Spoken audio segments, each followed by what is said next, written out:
अस्सलाम वालेकुम, मैं सुहानी आपके साथ हम ख्याल। अक्सर लोग जो ज़िंदगी में किसी न किसी जगह पर नाकाम रह जाते हैं, वो ये सवाल करते नज़र आते हैं कि कामयाबी का असूल क्या है।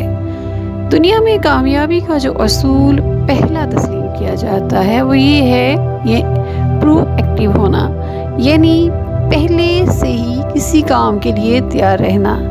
इसका एक मानी या मतलब ये भी है कि इंसान कल का थोड़ा सा काम आज ही कर ले।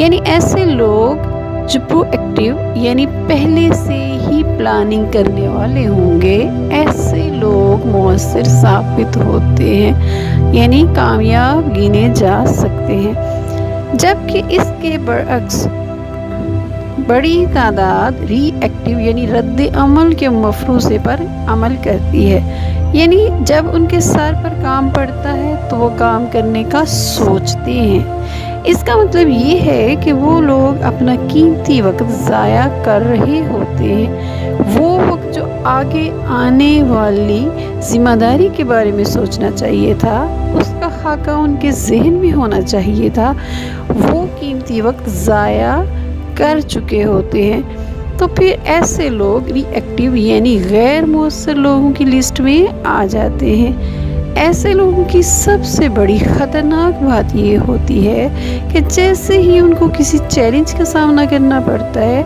वो लोग फ़ौरन हथियार डाल देते हैं, बजाय इसके कि वो हालात का मुकाबला करें। उल्टा वो पीछे हट जाते हैं। इस तरह वो ज़िंदगी में नाकामी का सामना करते हैं। लेकिन वो लोग जो अपनी ज़िंदगी में अगले यानी आने वाले कामों में पहले से ही थोड़ा अपना जहन तैयार कर चुके होते हैं, वो काम जो आपके कैरियर, तालीम, फ्यूचर, घर से मुतल्लिक हों, इन सब चीज़ों की पहले ही से प्लानिंग करके रखा होना चाहिए। हर इंसान के अंदर उसका विजन, उसके गोल्स मौजूद होते हैं, यानी उसने करना क्या है।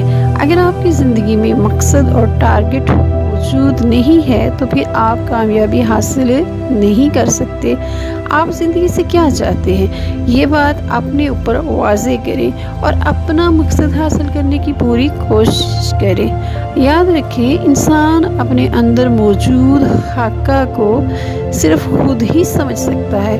अगर आप अपने विजन को किसी से शेयर भी करें तो अधूरा सा एक खाका बनता है जिसे सिर्फ आप खुद ही समझ सकते हैं। आपका विजन आपको मुतहर्रिक रखता है, वो आपको प्लानिंग करना सिखाता है। विजन ही आपको एक्टिव करने वाली फोर्स का नाम है। अपना ख्याल रखिएगा, फिर मिलेंगे। अस्सलाम वालेकुम रहमतुल्लाहि व बरकातुहू।